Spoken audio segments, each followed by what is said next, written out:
kulanti wanaagsan kuna soo dhawaada waraysigan aanu la yeelanayno hodan cumar dhuule oo ah gabar u dhalay fanaankii weynaa ee soomaaliyeed cumar dhuule ee taariikhda iyo sharafta iyo karaamada ummadda dhexdeeda ku lahaa rabbi ha u raxmadee bal hodan intay ka xasuusato ayaanu wax ka ogaan doonaa iyo weliba dabeecadihiisii gaarka ahaa markuu guriga joogo iyo masraxa ama bulshada dhex jooga dabcan wuu kala duwanaa iyo weliba sida quruxda badnayd ee hodan iyo walaalaheedba usoo barbaariyay waxaa kaloo intaas dheer hodan laftigeeda ayaanu isku dayeynaa inaanu waxyaalo aanu ka ognahay aanu bulshada la wadaagno oo in badan oo idinka idin ka mida aysan ogeyn balse qosolka ayn ka dhammaan doono caawa haddii ilaahay yidhaahdo marka hore aan soo dhoweeyo hodan cumar dhuule sharaf iyo karaama ii tahay in aad waktigaaga qaaligaana siisay hodan soo dhowow waan dhowahay walaal macaan asalaamu calaykum waraxmatullahi wabarakaatu waan idin wada salaamayaa dhammaantiin وعليكم السلام ورحمة الله وبركاته مركو هوري برنامج كان إيه طبعا كلا إيه بقول برنامج إن كبدل منا بكمسو كوبي كرنو نلجن كالصوماليات الله ونحرسي تاريخ نسي لكن وحرمنا بالوحير إن نكبرنه قفك أو أها بل تاريخ نسي واحد كهيسيد إيه واحد كحسوسيد سولو هذا waan dhowahay walaal horta walaal aabahay wuxuu ahaa shakhsi aad iyo aad iyo aad iyo aad u wanaagsan haddaan ku idhaahdo caawa halkanaan kusoo qaadanayana kuma koobi karo laakiin wax yar baan kaaga tataabanaya cabdixaafid oo aabahay wuxuu fanka ka dhaxlay awowgay dhuule cali baa fanaan ahaa oo aabana uu ka dhaxlay isagoo 13 sano jirana fanka uu kusoo biiray walaalihii hargeysa taasoo ahaydna aabba wuxuu ahaa fanaankii ugu horeeyey ee soomaali ee gabadh matala gabadhi ma jirin wax gabadh la yidhahdaa oo fanaanad soomaali ma jirin walaa koonfur walaa waqooyi marka aabba wuxuu ahaa fanaankii ugu horeeyey ee matala gabadh matala adeero alla yaa raxma maxamed axmed kulcin wuxuu ahaa ninkii matali jiray actarka marka qayb weyn ayuu aabba fanka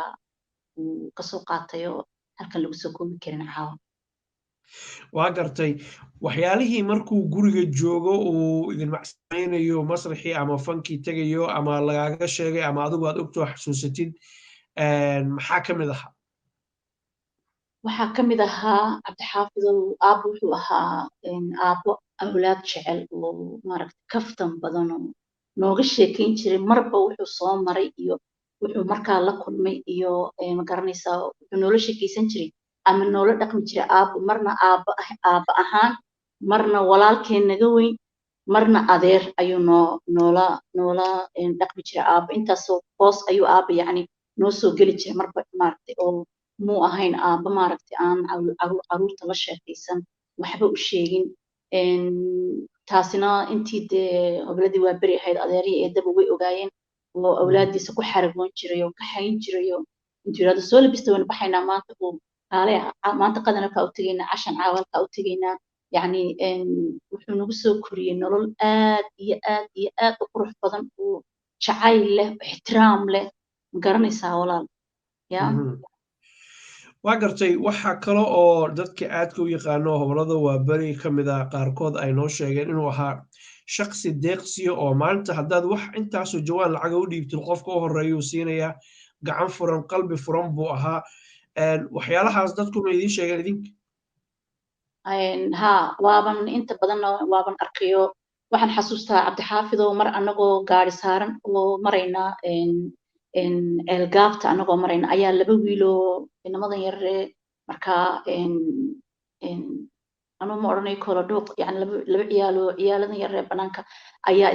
islaynayay markaasaan yaabnay markaasuu wuxuu yidhi jooji gaariga inankii gaariga waday buu la hadlo yidhi jooji inankii gaarigii buu joojiyey aabba inamadii oo dhala isu jabsaday buu inama yaryar markaa ayaa dhala isu jabsado inay isgeliyaan oo dee dagaalamay aabbahay markaasu intuu dhex galayo kana ka tuuro maxaad isku haysataan markaasuu yidhi lacagteedu iga qaatay markaasuu yidhi mise ahayd intaa aabbahay boorsada intuu soo saaray kana intan siiye wiil adna halkaa ka bax adna halkaa ka bax waxay la noqotay yacni wax aad iyo aad u maaragtay cajiiba ma garanaysaa naxariista yacni intaa la eg aabbo wuxuu ahaa aad qof u naxariis badan oo hadduu arko qof dhibaataysan hadduu aqoon xitaa maaragtay isku dayo inuu wax taro nagu soo noo sheegi jiro nagu gawaabin jiray marba haddaad aragtaan qofka ama ha weynaado ama ha yaraado qof dhibaataysan haddaad aragtaan idinkoon dadkana u sheegin idina idin ogaan buu na odhan jiray aabo waxaad tari kartaan siiya ilaahow bikeeriga biyaha aad adigu markaa cabaysa hadday tahay xitaa saasuu nagu odhan jiray cabdixaafido naxariis miran buu ahaa aabo waa gartay waxyaalaha kale oo idinku tarabiyeeyey oo in badan ku dadaalay inaad qur-aanka barataan oo maxaa la yidhaahdaa iyo waxbarashada maajigaaba ayuu in badan idinka waaniyo idinkala hadli jiray oo guwaabadiisa ka mid ahayd maxaad ka xasuustaa adigu shaksi ahaan waxaan ka xasuustaa inuu aabbahay odhan jiray qofaan salaad tukanayn horta gurigayga maba joogayo qofaan salaad tukanayn salaanta ma qaadayo qofaan ilaahay isku xidhayn buu odhan jiray aniga waxba iima aha anna waxba uma ihi marka dee waa la yaryaraa waqtigaasoo markaan mararka qaarkood xasuusto alxamdulillahi rabbilcaalamiin waxaan idhahdaa ilaahu aabbahay naxariistii janna ka waraabi yacni wanaagga maanta uu wanaaggaa shalay uu nagu soo barbaariyey waa waxaanu maanta aan anaguna aan ku dhaqmayno ama carruurteenna aanu farayno ma garanaysaa walaal marka wuxuu odhan jiray waxbarta oo ma garanaysaa idinkoo wax baranaya mujtamaciina ku dhex jira haddana xidhitaanka idinkiiyo ilaahay marnaba yay lumin ayuuna odhan jiray ilaahay naxariistii jannaha ka waraabiya waxaa jira qofku markuu maqaamkaas sare oo kale uu gaaro markuu dadka uu fanka isku iyo saaxiibadii uu la joogo iyo markuu joogo waa laba weeye markaa labadaas barbar dhigtid sawir ka bixisid noocaad ka bixin kartaa isla aabbahay markuu dadka la dhaqmayo iyo markuu annaga nala joogo waxaan odhan karaa in yar unbaa u yar dhaxaysa intaasoo ah yacni muxubbada uu annagana tusay oo waalid ahaan iyo dadka kale suu ula dhaqmayay mar walba wuxuu dhihi jiray mujtamaca la dhaqankeedu mar walba adoo faraxsan adoo ma garanaysaa aan cadho iyo waxba kaa muuqnayn dadka waa la samaystaa buu aabbahay buu odhan jiray yacni uu annaga dhanba nagu dhihi jiray marka waqtigaa waan yaabi jiray waxaan dhihi jiray see loo samaysanaa dad marka wuxuu ka wadaa yacni wanaag haddaad samayso dee ummadduna walaalo way ku wanaajinaysaa soomaa cabdixaafidow marka waxaad naftaada aad u diidayso dadka kalena aabba u diida buu odhan jiray oo yacni ha ku samaynina marka taasna waan uga mahadcelinayaa aabbaha ilaahay naxariistii jannaha ka waraabiye wanaaggaa maaragtay hadduu masrax taagan yahay iyo hadduu dad badan ku dhex jiriyo hadduu keligii yahayba nin wuxuu iska farxaan oo isagoo cadhaysan aan la arkaynin mar walba isku daya inuu hadduu xitaa soo galo meel yara maaragtay densano xoogaa dadku isku yara wuxuu isku dayi jira aabbahay inuu intuu istaago uu maaragtay dadkii ka qosol siiyo uu bedelo maaragtay wixii lagu jiray marka ayuu ahaa aabbahay walaal waa gartay dabcan waxaanu ognahay taariikhdiisa buwaag in laga qoro mudan yahay oo maaragtay wax annagu aan soo koobi karna ma ahan dadkii kale oo naga waaweynaa ee la soo cayshay baa weli jooga waana hubaa inay dad fara badan taariikhdiisa inay qoraan iyo inay ka sheekeeyaan bay isku dayi doonaan waxa dhacday aabe in qadar ilaahay u timid uu geeriyooday wixii dabcan kuugu naxdinta badnaayo kusoo maran ay ahayd maxaad geeridiisii ka xasuusataa adigoo mahadsan geeridiisii walaalo aabbo laba habeen ka hor ayaan anigu aan wada hadalnay oo aabbo wuxuu u soo socday ingiriiska oo uu iman lahaa oon fiisa u helnay marka laba habeen ka hor aabbo markuu dhiman doono anaa ugu dambeeyey oo aan wada hadalnay maalintii geeridiisa la iisoo sheegayna cabdixaafidow meeshii i go'day yacni ilaa maanta xaqiiqdii walaalo way maaragtay way maran tahay ma garanaysaa oo aabbo maan arag markaan saan uga soo tegay maan ilaahay mar labaad iskuma keen tusin umul baanan ahaa markaa aabba dhimanayay markaa walaalo wixii ugu naxdinta badnaa bay kamid ahay meesha آمين الله سبحانه وتعالى أول رحمة سلو كل واحد نقول هلا بدي يكون يصدق توانكي هوي لفتجد إنه جريوتي إلهي سبحانه وتعالى حاجة برينا إنه جنة فرد وسجيو طبعا إلى كده بيت haddii aabe aan kasoo yaro durugno oo adiga laftigaaga iyo walaalo fara badan oo kale aad leedihiinba aan ka hadalno mee qof buu aabe iyo hooyo ifka kaga tageen ba islaan intaa ogta anagu ilmo cumar dhuul ahaan 19 baan nahay cabdixaafid oo huno laakiin inta badan laakiin inta badan way yara dhinteen hadda waxaa nool adigu dhowr hablood iyo dhowr inamaa nool 19 ma wada noolo walaalo marka dee 3 baan hadda aan kaga jirnaa dhinaca fanka garanaysaa oo inta waqtigan hadda la joogo waqtigan xaadirka ah yani la joogo 3 baan ku jirnaa fanka kaga jirnaa ya agarsi masha allah waxaa jira fanka maadaama aad soo qaaday awowgaa hore ugu jiray aabba ku jiray adigu aad kusoo barbaartay guri fan aad kusoo barbaartay adigu laftigaagu inaad dariiqaas hadda horey usii qaaday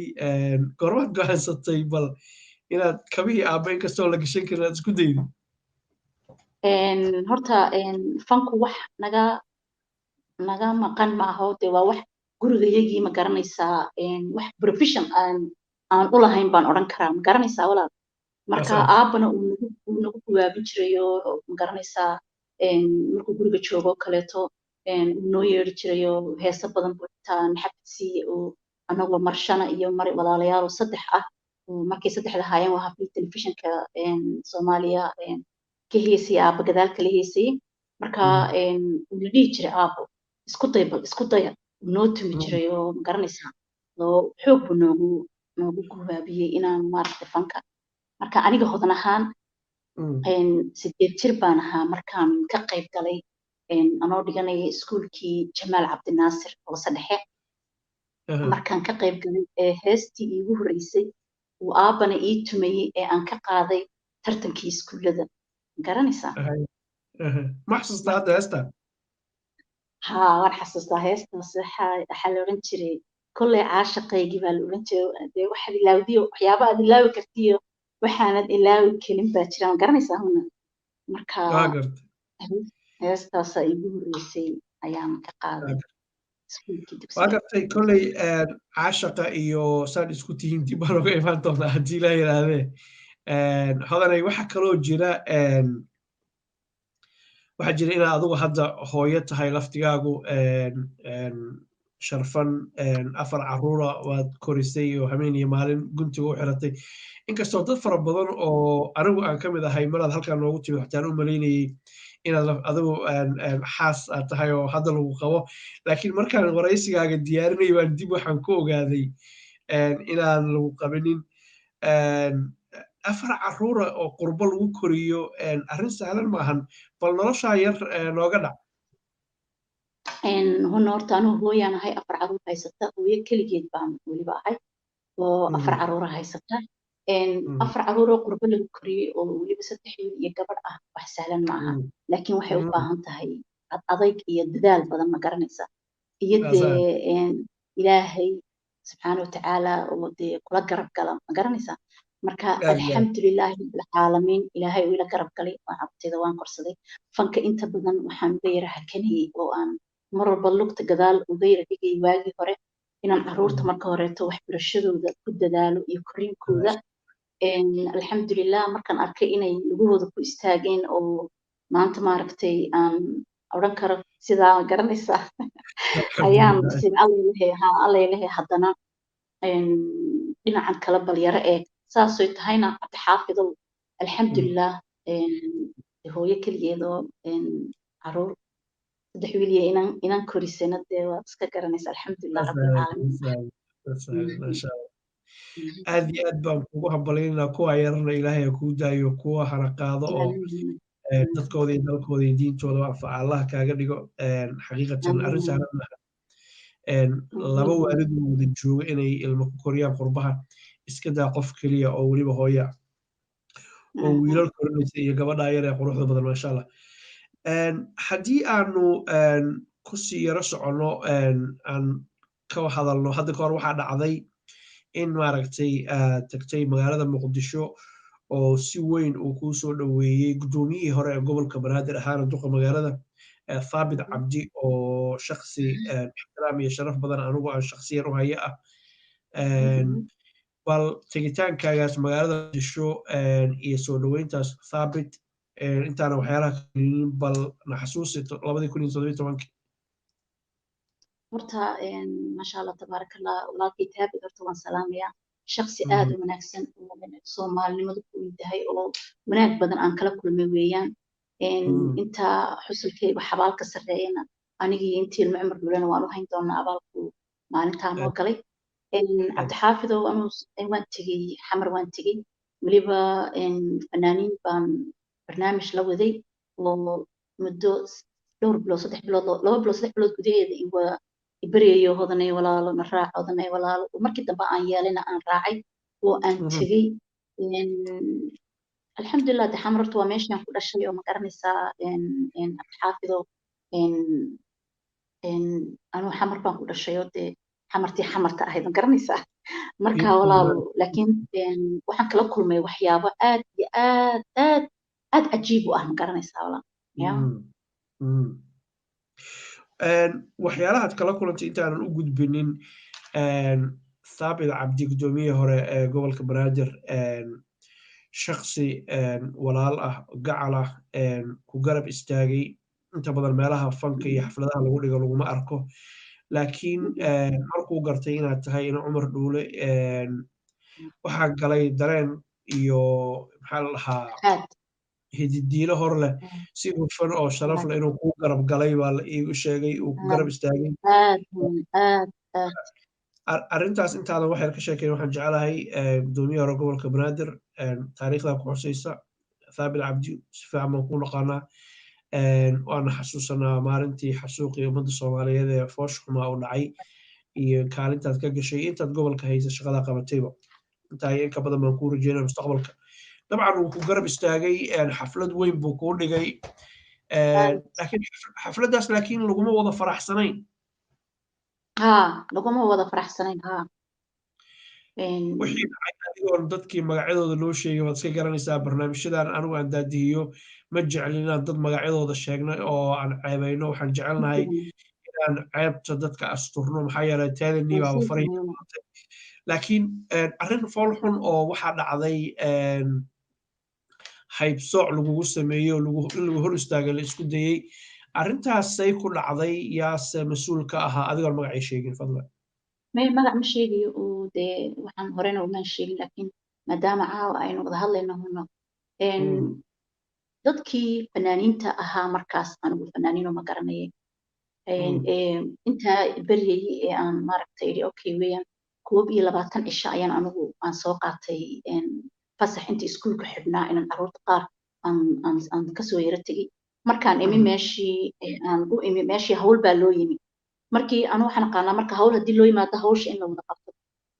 aysan hayna dee meeshii lagu tago markaan inamadii dhowr mar adigu iyo dumarkay ahaayeenba aan ku iri dee sidan ima wanaagsanay habeenkan la soo jeediyey iyo maalintan la jiifaya iyo meeshii shaqaynu u nimay shaqadeen maxaynu aduu xoogaa way yara dhibsadeen markaa hadallo badan oo na dhex maray kadib waxay yidhahdeen markaan ku iri sidaa haddii lagu sii socdo anigu ma diyaaru ma ihi haddaba waan iska noqonayaa ayay walaal cabdixaafid oo waxay sameeyeen markaa ii hanjabeen oo yidhahdeen halkan waa xamar ma garanaysaa xamarna anaa iskale anagaa iskale isku day haddaad isku dayda xamar inaad wax ka dhigato ya inaan xabad madaxa kaaga dhufanayana igu ballana dee waxay la noqotay wax aad u weyno ma garanaysaa anoo islahaa dee maanta fan kalama kulmi doontid waxyaabahaas iyo wax u egba waan eegay bis markaa waxaan ku yiri okay waynu aragnaa marka dan markaa sidii baan Thabit aan loogu wada xiriirsiiyey deedna ilaahay khayr ha siiye walaal aan aad u jeclahay walaalkay Cabdullaahi Wiish oo ah walaalkay laxmi ah ilaahay khayr ha siiyo aduu hodanay aniga waa adeerkay wey waa iga wey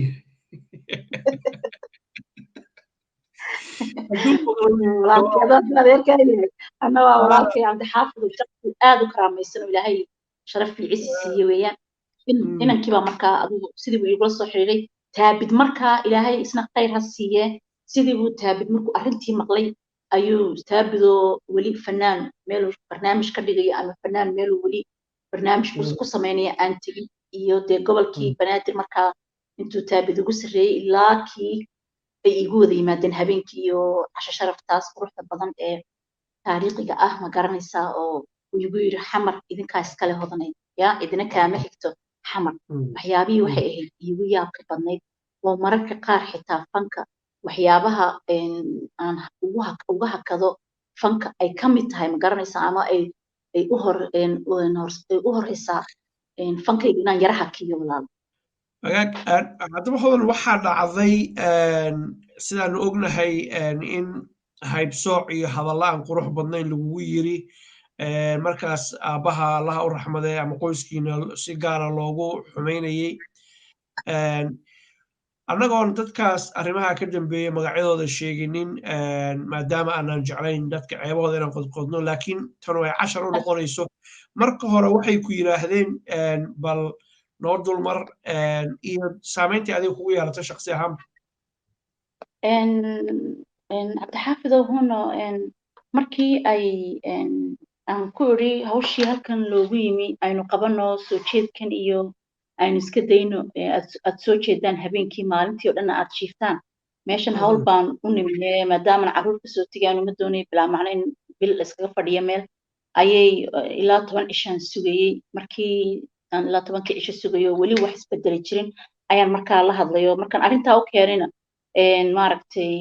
waxay bilaabeen markaa waa kibir badan tahay adiga maxaa dadka isaga weyneyni ana dad iska weyneyd iska maade anu balwad ma lihi cabdixaafido walaalo oo maaragtay wax balwada ma lihi marka balwaduna hadday leeyihiin anugu umaba diidayo laakiin balwadana inay eegaan shaqadii meesha loo yimina aynu qabano ayuu aniga muhiimkaygu ahaa ma garanaysaa marka markaan dee aan sidaa isku aan hadalladaasna dhex mareen oo aan idhi may islama weyni mana kibir badnin laakiin hawshii aan u nimin inaan qabano weeyaan ayay markaa yidhahdeen maya saan waay kan aduu hadal yaan kugu daaline markaan hadal isdhaadhaafsanay laakiin aan xumaan ahayn isdhaadhaafsanay ayay xanaaqeen markaasay igu yidhahdeen halkan waxa waaye xamar annaga iskale haddaad wax ka dhigtana dhegtaas ii dur weliba xabadku ii garaacday mid kamid ihi ma garanaysaa oo xabaada waan iska cafiyey adigu halkaa xabadka halkaasuu intuu gacantiisa ku qaraacay buu igu yiri halkani waa xamar anaana leh buu igu yiri haddaad aad yani aad awood leedahay hodan cumarey bal xamar ku dhigo ani marka waxay la noqotay waxyaabihii wixii igu weynaa noloshayda intaan aan waalidkii kasoo maqnaa iyo intaan fanaaniin lasoo shaqeeyey waa beri waan lasoo shaqeeyey kuwan kale waan lasoo shaqeeyey yani waxay ii noqotay wax weyn oo ma garanaysaa maa malaysanayn kelmadda hadalkiisii kasoo baxayo hadallo yaro qarmuun ah marka cabdixaafido horta anigu hodan ahaan aniga aabbahay wuxuu igu soo koriyey cabdixaafido inuu maaragtay kelmaddan ay soomaalidu isticmaasho halkan caawa ka sheegaya kelmaddan soomaalidu isticmaasho midgaanka ay yidhaahdaan cabdixaafido walaal aabbahay ilaahay naxariista jannaha ka waraabiyeen wuxuu igu soo koriyey qofka maaragtay walaal midgaan waxa ah buu yidhi hodanay ama aabba annaga dhanba dee noo sheego nagu soo koriyey kelmadda midgaan markaad maqashaan midgaan waxa ah buu yidhi ninka uskaga ah shaksiga uskaga ah dadka isku dira ummadda daba socda xaasidka tuugga ninka dabeecadda xun ilaahay cabsidiisa ku yar tahay marka waxa idinka wanaagsanin buu aabbahay yidhi ilaahay naxariis janna ka waraabiyo qofkii ilaahay xaggiisa idinka dhow baa idinka wanaagsan taasaan aaminsanaa oonan ilaa maantana aaminsanoon habeenna ku seexan nafar soomaali ah ayaa in yaroo intaa la eg kaa sarreeya ama kaa wanaagsan aanan ku seexan maantadaa aan kula hadlay xilliga aan kula hadlay waxay la noqotay marka wax weyn bay ila noqotay xamartii aan ku dhashay xamartii aan joogay intaanan yurub iman aan dee noloshii reerkaygii kulli wada joogeen oo maanta la iigu hanjabay yani inaanan lahayn waxay la noqotay wax aad iyo aad iyo aad iyo aad u weyn oo maanta fanka marka la eego inta badan cabdixaafido huna waan hakadaa anu inta badan waan ka yar hakadaa marka waxyaabo badan baan uga hakadaa laakiin taasi waxay mar walba i hor timaadaa ugu horeysa ka hakashada aan ka hakanayo fanka markaan taa xasuusto kale markaa dee sidaas markaa walaalkay ilaahay ha dhowraha xafido walaalkay Cabdullaahi Wiish ilaahay ha ii daaye oo shakhsi wanaagsan oo jecelahay ah ayaa markaan u sheegan ku nimankii adugay sidii ii bariyay sidii ahaa taasaa dhacday kana dhacday way aan qaracmide ayuu markaa walaalo Wiish ilaahay khayr siiye taabid ugu soo xiray taabid baa sidii markaa iyo Allah u naxariistay awil ilaahay naxariis janna ka waraabiyo iyo walaalkii Cabdullaahi markaa sidii buu taabidna markaa garabkaygu soo istaagay marka waxyaabihii iigu yaabka badnaa taasay ahayd walaalna hodanay waxaa muhiim ah waana cafiibaa jiro hadal weyn oo mugla weeye waxayna tusaysaa qofkaa tahay iyo gurigaa kusoo barbaartay bay tusinaysaa shakhsigaas erayadaas ku yidhi 3 milyan ee Soomaaliyeed ee muqdisho ku nool sharaftii karaamada la dabcan ma matalo waa qof asagoo fikirkiisa ka hadlayay waxaan magacooda u qarinayna fariintaanu markay gaarto inay ayagu maskaxiyan iyo qalbi ahaan isku saxaan ayaan jecelnahay oo marab maaragtay aan halkan ka dhagaxayno waana saad u sheegtay qoyska aad ka dhalatay gaar ahaan reer Cumar Dhuule Cali oo Soomaalida oo dhan baa taqaano meesha hadda tagtaan qof kastoo Soomaali wiin istaagaya sharaf aabaha oo lahaa weeye ehelkiina iyo qoyskiina ay leeyihiin dadka Soomaalidaanu inay ka waantoobaan haybsooca iyo faquuqa iyo qoyskan iyo qoyskaas iyo geedka jiridiisa la iskuma haysto oo ah dadka Soomaalida inay yihiin qoys qura oo walaalaha ul iyo diirkeeda ah waxaa kaa muuqata haybad iyo sharaf iyo qurux aabaha iyo hooyada ka dhaxashay horey baan u socon ku leenahay waa kugu faraxsanahay 100% cid kaa fiican ma jirto hodanay haddii aan ka soo tagno intaa yartaa ee dhacday Cabdullaahi Wiish iyo saaxiib keliya lama ahana walaalo aan nahay xaqiiqatan walaalkay Thaabit Cabdi iyo dadkii la midka ahaa oo istaagay weeye dadka Muqdisho maaragtay matali kara iyo inta kale dadka Soomaaliyeed wanaagga jecel haddii aan arrintaa kasoo tagno haddaan eegtid fanaaniintii hore ee aabaha uu ka mid ahaa iyo kuwa maanta jooga adigu aad ka mid tahay maxaad isleedahay way ku kala duwan yihiin ama way isaga eg yihiin ama inay isaga ekaadaan bay ku habboon tahay inta aanan u gelinin adigoo yaroo Jarmalka yimid oo jacayl digada kaa dhigay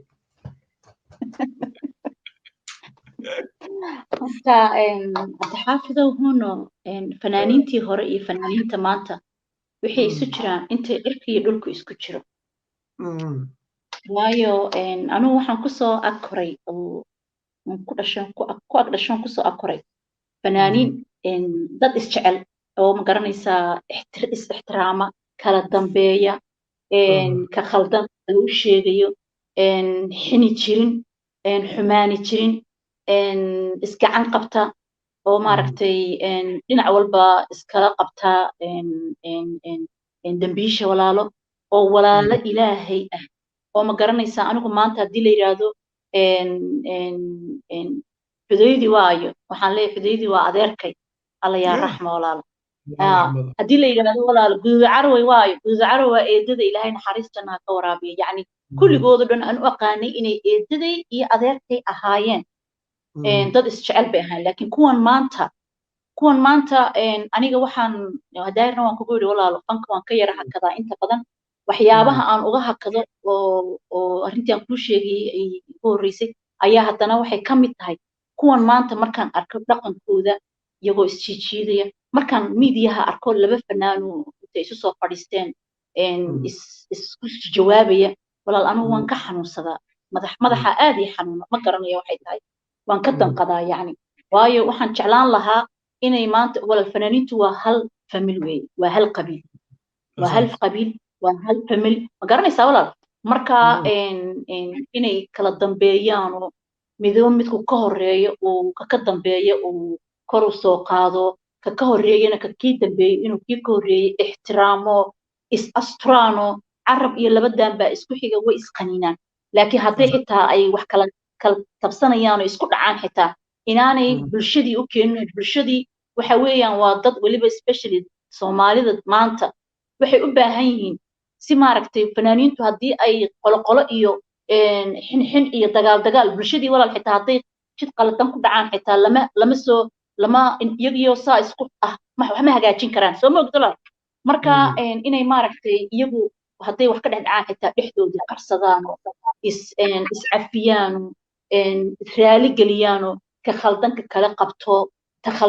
kala qabato ayaan anigu jeclaan lahaa hodan ahaan oo ma garanaysaa inta aan la hadlayna way ogyihiin kolay toole ayaan arrintaa kala hadlay waxyaabaha iigu weyn marka saasay inaan fanka ka hakada markaan arko markaan israado allayle haddaan hees soo saaraya amba waxaan arkaa laba la kala hayo ama laba isu soo fadhiis markaasaan hayo ay ka noqoto dib u yaraha ka badha yara nastaka yaraha ka hodanay bal ha kala nastaan marka walaal fanaaniintii hore waa waxaan la heli karin 100% mana isu dhawa mana isgaaraan dhaqan hadday noqoto dabeecad hadday noqoto يعني شغل اسكم لها شغل أنا قلت هيدا وين شغل اسكم لها والله وأقرتي وحن جعلها هي مركز أنا هذه وكوستو يلا ويو دالكي لقى سوتشك أنا هو قواري يلا ولينا وذيرتها بعد ما شاء الله واحد سوق شيء دالك الجرملك تبدأنا حتى عديل اللي يرى لي حاساوي شو كان سمر بوال أركيا نقدر نيرا أو مسلم أحمد اللي يرى هذا آيات إفك السوج على ذن ninka jacaylkiisu soo ku bilowday bal loo sheeg wiilka yara cada laga reebi waayey iyo gabadha yara quruxda badan ee sale bal ka waran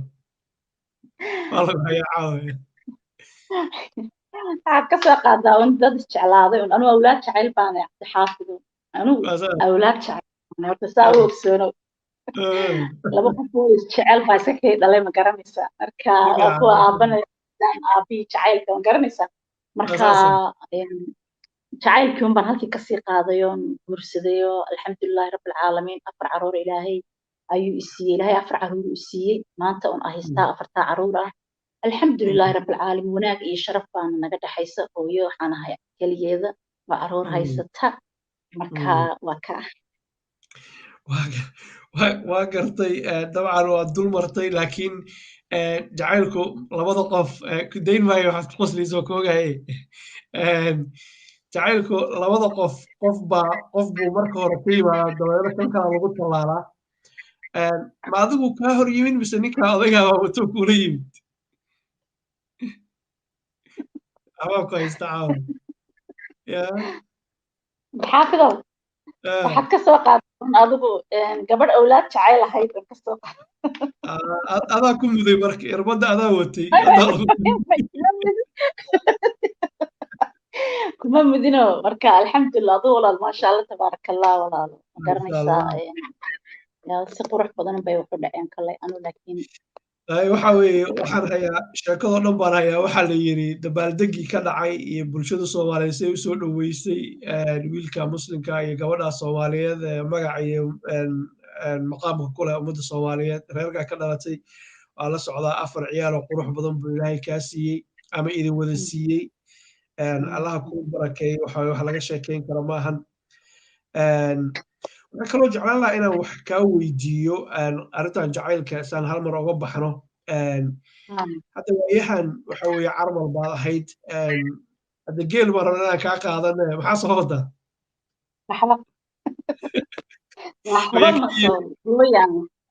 hooyaan haddaad hooyo tahayna hooyadakala samaysato maya anu waxaanay hooyo caruurteedii go'day oo caruurteeda korsanaysa wixii ilaahay qoray ilaahay keenaya waa gooni laakiin waxba kuma jiro ma yihi dumarka fadhigaaga ku sugita waa gartay waxa weeye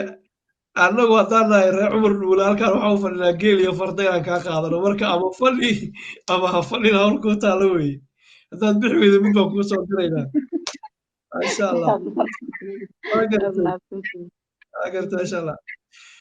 gabagabadii ayaanu ku siqanaynaa waxaan rabaa inaan su-aashan kusoo gabagabayno inta badan waxaan jecelnahay barnaamijyadan dadka caanka aan ku wareysanayno inaan kusoo gabagabayno farxad wixii kuugu farxadda badnaa ee soo mara hodan cumar dhuulaay markaad dib taariikhda u eegtid oo aad tiraahda alleeleh arrintaasu wax la mid ahaa ma jirto adeeray bal nooga dhac waxay ahayd markaan gabadhaydan curad aan dhalay noora yar markaan dhalay ayay maalintii noloshayda iigu farxadda badnayd ay ahayd cabdixaafidow anoo hooyo aabba intaa kasoo maqnaa uu markaan tayar dhalayayna aan ahaa magaranaysaa gabadh aad iyo aad aan maaragtay alxamdulilah rabbilcaalamiin ayay farxaddan farxay yacni lagama sheekayn karo lagamaba sheekayn karo marka maalintii ugu farxadda badnayd maalinta inantayda curad dhalay walaal maasha allah waxa weeye magacaad u bixisay waa ka garanaysaa nuuraa loo bixiyey waa iftiin waa ubax farxaddaas waa dareemi karaa aabbaan ahay ilaahay waxaan ka baryaynaa inuu kulligood kuu xifdiyo insha allahu tacaala ugu dambayntii hodanay maxaad jeceshahay inaad ku tidhaahdid bulshada soomaaliyeed sharfan ku daawan doonto haddii la yidhaahdo horta waan wada salaamayaa ummadda soomaaliyeed meel walba ay afarta banjood kala joogaan ilaahayna ha ku xafido meel walbay joogaan waxaan soomaali odhanayaa uun u sheegayaa horta soomaali waa mid anigu waa saan u aqaano say doonaan dadka ho kala qaadaan quruxdayduna waxay ku jirtaa markay dadkaygu soomaali meel kasoo wada jeestaan ama ma garanaysaa ay isgacan qabtaan soomaali waxaan odhanayaa intaad iska daysaan qabiilka iyo ma garanaysaa iyo xumaantan iyo inta yare xumaanta wada maba dadku isku wada mid maaha inta yare xumaanta wada hala qabto oo ma garanaysaa hala iska qabto wanaagana hala badiyo marba keena dhibka marba keena dhibaataysan keena waxaysta ha saacido oo ma garanaysaa xumaantana hala iska daayo especially weliba waxaan u mahad celinayaa dadkii walaalahay ahaa ee soomaaliyeed ee shalay toole sida wanaagsan uga dhiibtay fikradoodii arrintii ninkii soomaaliyeed ee qaldamay yacni aabba afka la soo galay walaashay farxiyo kaba yare iyadana thank you baan leeyahay walaal qaali waa walaashay lexmiyon jeclahay kulligood waxaan leeyahay waan idin wada salaamaya soomaaliyey aynu noqono ummad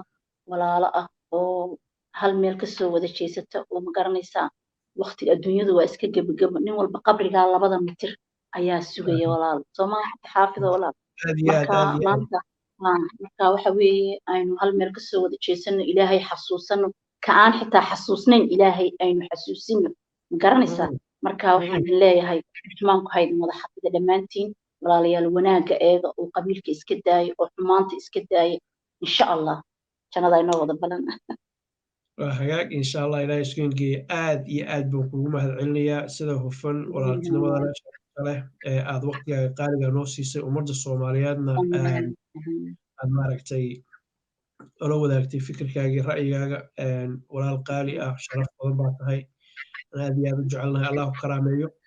intaas ayaan jecelayo daawadayaal waxa uu ahaa waraysi aan ula yeelanaynay hodan cumar dhuule oo aad taqaanaan aabbaheed iyo ehelkooda oo dhan dadkaas soomaaliyada sharafta lah taariikhda kule ummadda soomaaliyeed qoyskaa sharfan ayay ahayd oo aanu rabnay inay aabbaheedna waxay ku xasuusato noo sheegto ayadana xoogaa yara aan ka barano waxaana jecelahay